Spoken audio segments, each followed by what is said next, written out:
What's up everybody, welcome back to another BTD Gaming video, and today it's that time of the year again where we're talking about the up and coming ban list that is projected to hit this month of May in 2023, and I'm going to be doing a little ban list prediction video here.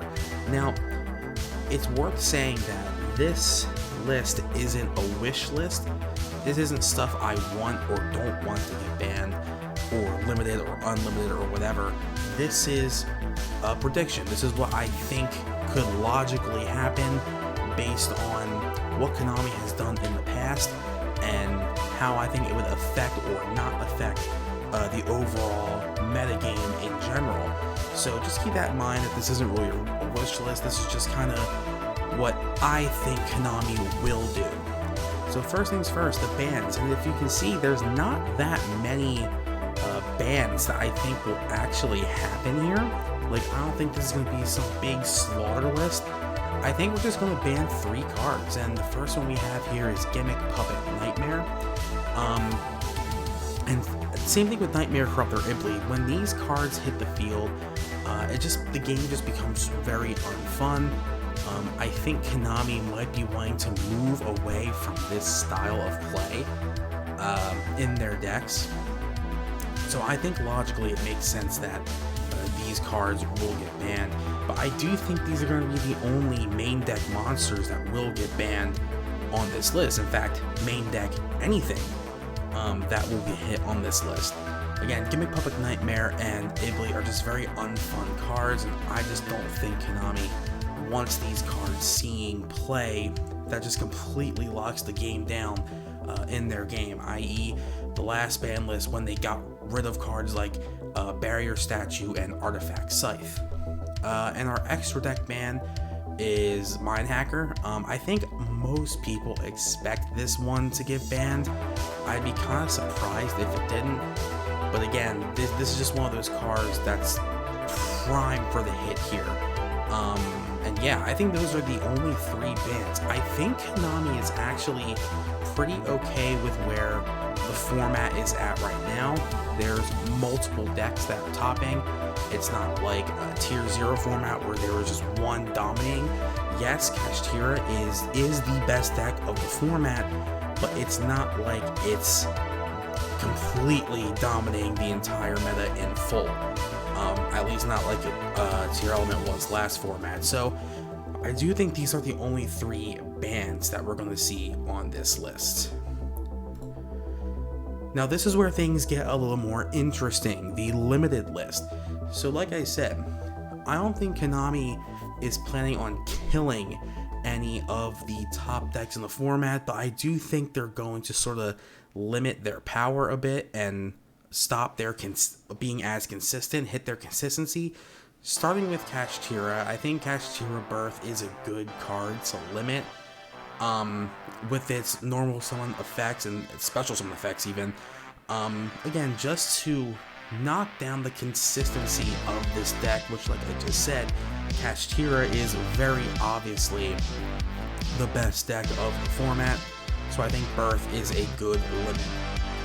Next we have Runic Fountain, going to the Runic strategy, whether it be Sprite Runic or Naturia Runic. Runic Fountain, I think there's other cards in the Runic deck you can hit, just like there's probably cards in the Naturia Runic strategy that you can hit, but I think Fountain is a good place to start, mainly because it's not once per turn, and I think again Konami wants to sort of move away from that. Most Runic decks run only 2 Fountain anyway, so taking or dropping it down to 1, again, doesn't kill the deck. It just drops down the consistency, and you can only rely on the 1 Runic Fountain. So I think that's a fair hit. I think that's a good hit, bringing Runic Fountain down to 1. Now this breaks my heart a little bit, because I feel like every time I've been really into Sprite and preparing for big tournaments with Sprite, Konami hits it in some way.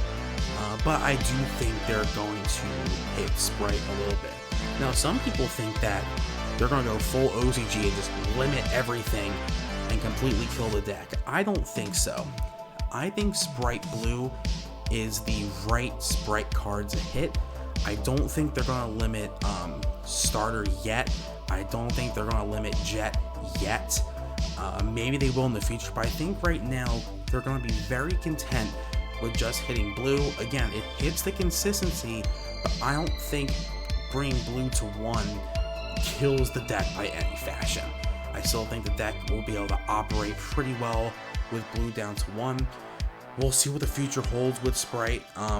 They've been very aggressive with Sprite over in the OCG, and they started being aggressive with Sprite here by banning Elf, but I don't think they're going full kill mode yet. We're going to limit blue to 1.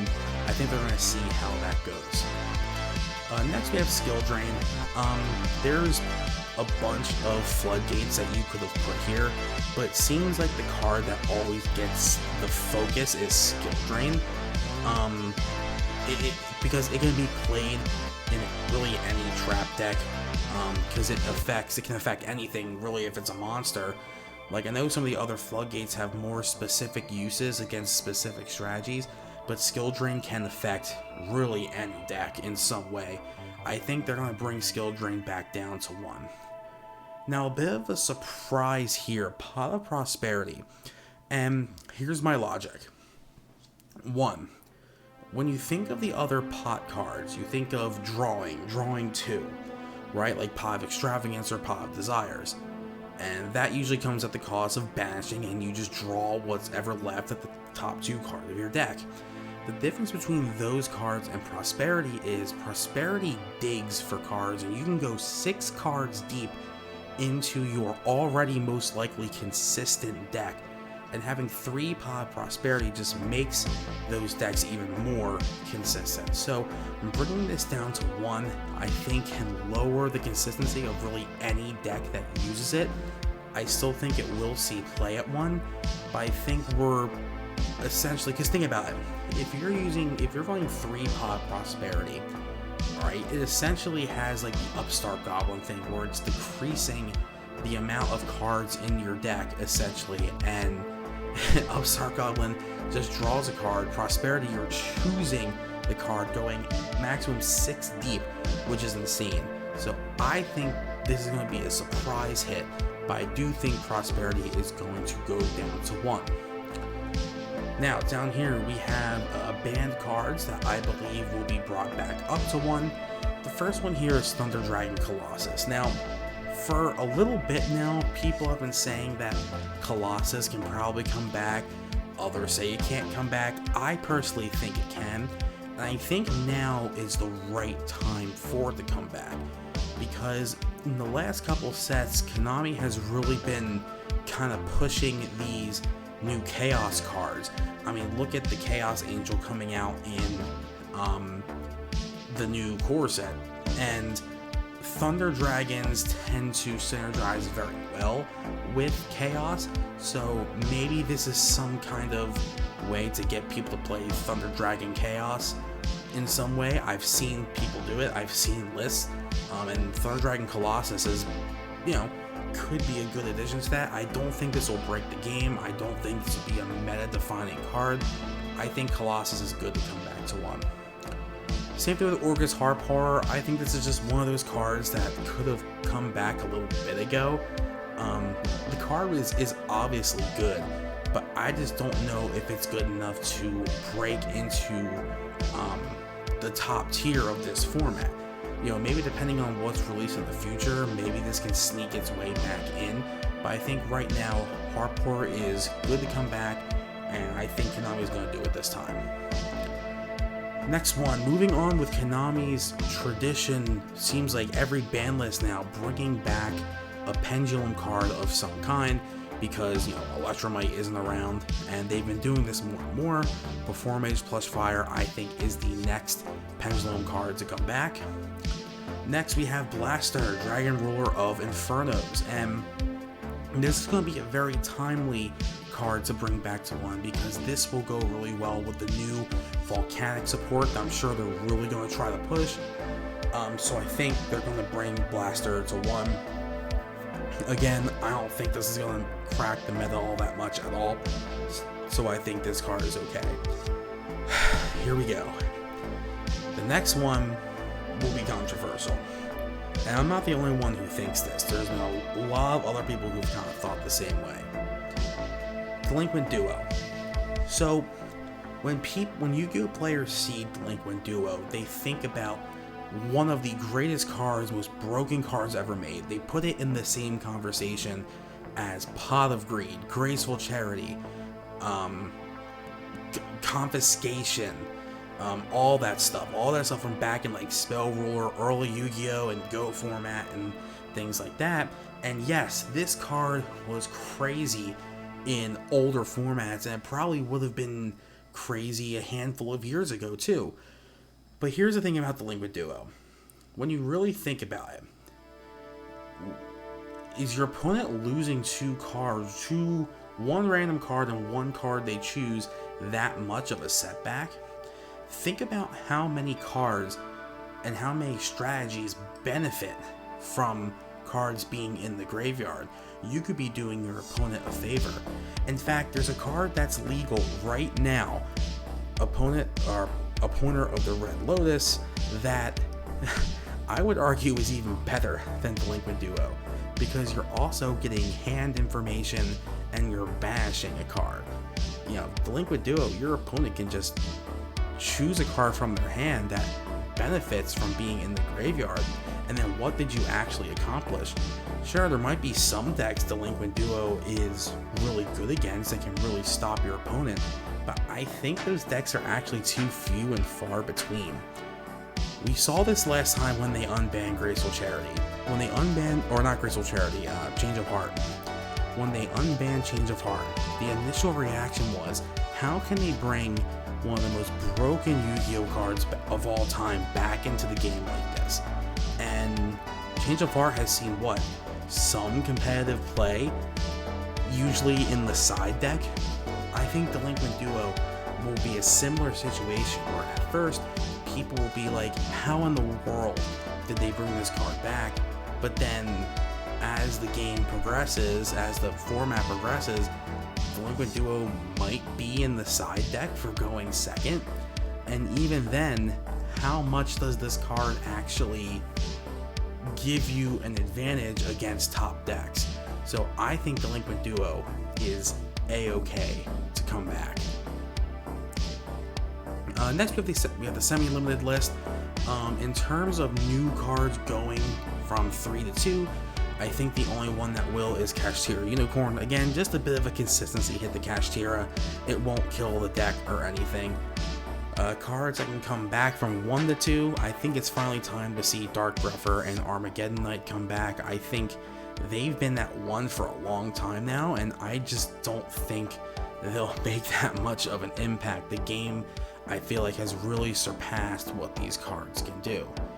Now I get it, they're not once per turns, but I just don't think it matters. 4-pound Monkey Board, this card could probably go to 3 today and it wouldn't change anything, but sometimes, especially with the Pendulum cards, Konami likes to just ease them back, bring them from 1, then they go to 2, then they go to 3, so I think Monkey Board is going to go through that same process. And another bit of a surprise here, reinforcement of the army. Now, Rhoda is one of those cards where you look at it, it's like, well, yeah, it makes sense that this is in 1. Like, you're adding a warrior. You know, it's decreasing the size of your deck. It's like you're essentially running 4 copies of that target. But like, what warrior decks are making a significant push in the meta right now?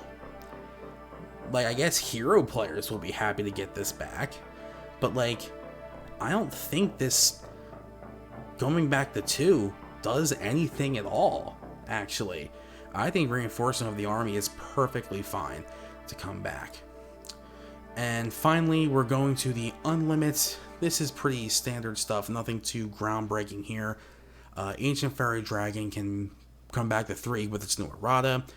Substitute can come back to 3 because Rodent Totem is in the game, so it's not doing anything without Rodent Totem. Lyrilisk Recital Starling. What's funny about this is every time something happens with this card, people are like, oh, maybe Lyrilisk, maybe Bird Up can make some kind of comeback. And each time it doesn't, this card's good to come at 3. And Spellbook of Judgment. Again, one of those cards that people thought it was insane when this came back, but it didn't do anything. This can also come back 3. So, this was my ban list prediction. You might agree or disagree with some of these, and when the ban list drops, we'll compare it and see how accurate we were. There are some kind of crazy ones on here, but Konami has shocked us before, so I'm excited to see what happens. Thanks for watching the video, and I'll see you on the next one. Later.